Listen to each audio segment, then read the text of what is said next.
So before we get into the specific decisions, let's just talk about the fact that this was a great commercial for VAR, wasn't it? Oh, big time. You know, anybody who says VAR is wasting the game, you watch this game in particular and the City game earlier on. I mean, the lucky thing for both sides is the decisions the referees made in both of these games didn't affect the outcome. But before VAR, how many games have we watched where 100% referees, bad decisions, wrong decisions, have caused teams to lose trophies, lose games, lose points? You know, and it just tells you how important VAR is. Now, yes, we all would agree that VAR can be dealt with better, certainly quicker. But having watched this game in particular, boy, did we were praying that VAR was in use because the decisions were so poor. Do you really want to get rid of VAR and go through this? You know, people say that we talk too much about VAR and we criticise the decisions. I would far rather we criticise decisions that are missed from referees having been able to look at it 3 or 4 times, because then we can try and put it right. Whereas if there's no VAR, we're left. We're left in no man's land. Because all you can say is, well, the game's played at such a pace, it's really difficult for the officials. I mean, that's the line that used to get trotted out week in and week out. So, yeah, 100%. This game in particular was a great advertisement for VAR. So let's get to the situations in the game. We'll go chronologically that annoyed you guys the most. And we'll start in the first half. It was that reckless challenge, Stevie, from Lucas Digne that just warranted a yellow from the referee. Yeah. And initially I agreed with the referee because the game is fast. And the referee's, what, 30, 40 yards away from this? So that if you're going to send somebody off, you really need to be clear on what you saw. And at that pace, at 40 yards away, that you don't see that as a referee. We see it because we get an opportunity to get the replay. And had VAR been in action here, I'm 100% sure even a poor VAR operator would have given a red card because he caught him right in the shin and then he went down onto his foot. I mean, having to be able to see it twice, it's clear. At game speed, that's a tough decision for a ref, 40 yards away. Same man involved in the second half, a penalty that wasn't.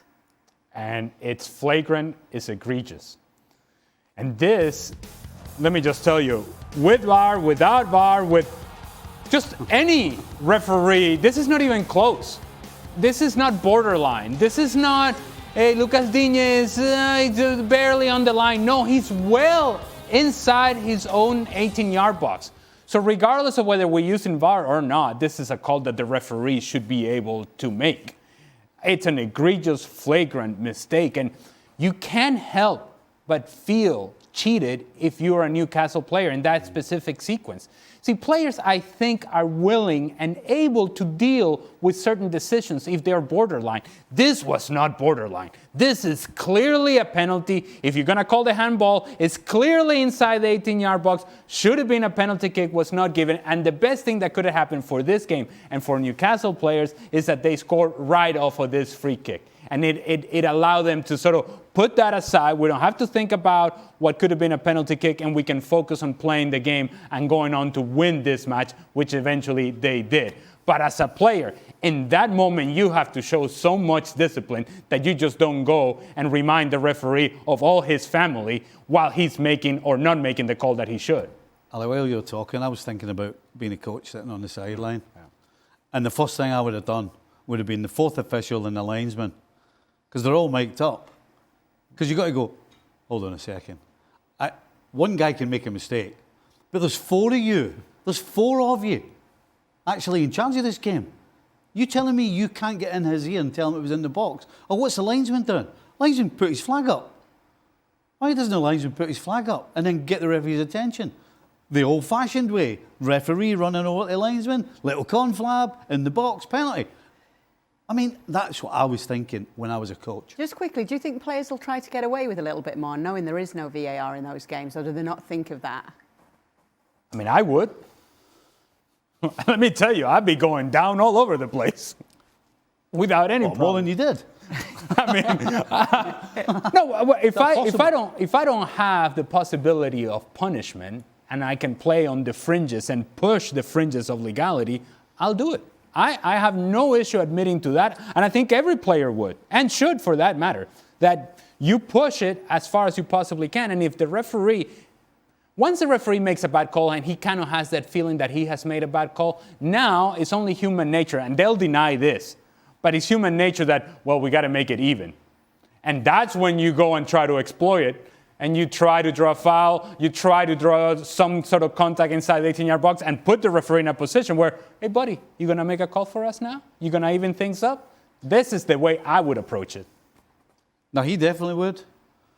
But in all honesty, there are not many players, certainly the Premier League players, because they're programmed that there is VAR. There are thousands of cameras.